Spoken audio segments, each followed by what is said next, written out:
இந்த பிரயாகராஜ் பாவன பூமியில் திரிவேணி சங்கமத்தின் கரையிலே பிரம்மகுமாரிகள் ஈஸ்வரிய விஸ்வவித்யாலயத்தின் மூலமாக தங்கமான பாரதத்திற்கு ஞான கும்பம் என்ற தலைப்பில் பிரம்மாண்டமான அரங்கம் அமைக்கப்பட்டுள்ளது. இங்கு சாதுக்களும் முனிவர்களும் ரிஷிகளும் அவரவர் அரங்கத்தையும் அமைத்துள்ளார்கள். இந்த தங்கமான பாரதத்தின் ஞான கும்பத்தில் அநேக ஸ்டால்கள் அமைக்கப்பட்டுள்ளது. இங்கு குப்தமாக ஓடும் சரஸ்வதி ஆற்றின் ஞானத்தை வெளிப்படுத்தும் விதத்திலே இன்றைய மனிதனின் சீரழியும் நிலையும் நேற்றைய மனிதனின் தெய்வீக உயர்ந்த நிலையையும் காண்பிக்கப்பட்டுள்ளது. இன்றைய மனிதன் பார்ப்பதற்கு மனிதனாக இருந்தாலும் அவனுடைய சிந்தனையும் செயலும் அவ்வாறு இல்லை. இதனை வெளிப்படுத்தும் விதமாக அதிசயமான காட்டை தத்துவமாக ஸ்டாலாக அமைத்துள்ளார்கள். மனிதன் உள் உணர்வு எவ்வாறு விகாரத்தின் தீய பழக்க வழக்கங்களுக்கு அடிமையாகி வசமாகிவிட்டான் என்பதை காண்பித்திருக்கின்றார்கள்.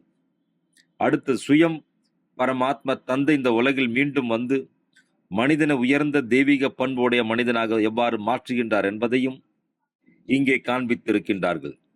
எவ்வாறு இங்கு சங்கமத்தில் நதிகள் ஒன்று சேர்வது போன்று சங்கம யுகத்தின் ஸ்டால் அமைக்கப்பட்டுள்ளது.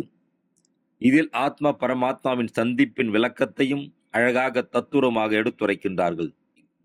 இதை அடுத்து பொற்காலத்தை சித்தரிக்கும் வகையிலே தேவி தேவதைகளின் வாழ்க்கை சனாதன தர்மத்தின் கலாச்சாரத்தையும் வெகுவாக காண்பித்துள்ளார்கள்.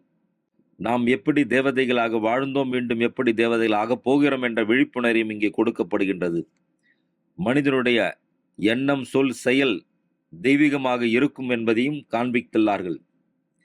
இதற்கு தூண்டுதலாக இந்த சங்கமக கரையோரத்தில் இந்த ஸ்டால் அமைக்கப்பட்டுள்ளது. பாரதம் ரிஷி முனிகளின் தேசமாகும். பாரதத்தின் ஒவ்வொரு கிராமமும் கோகுல் கிராமமாகும். இதன் அடுத்ததாக மைண்ட் கண்ட்ரோல் ஸ்டாலும், அடுத்ததாக பீஸா மைண்ட் சேனல் மூலமாக நேரடி ஒளிபரப்பும் வினா விடையும் கேள்வி பதில் நிகழ்ச்சிகளும் நேரடியாக ஒளிபரப்பப்படுகின்றது.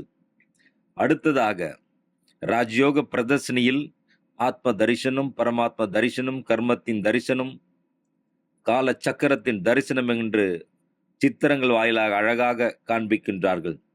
தினம் மாலை 6 மணி முதல் 9 மணி வரை சைதன்ய தேவிகளின் தத்துருவ காட்சி மக்களை வெகுவாக கவர்ந்து இழுக்கின்றது. கடைசியாக ராஜயோகத்தின் மூலம் கர்ம எந்திரியங்களை எப்படி வெல்வது, நமது மனோபலத்தை எப்படி அதிகரிப்பது என்பதை கற்பதற்காக இலவச ராஜயோக பயிற்சியும் இங்கே கொடுக்கப்படுகின்றது.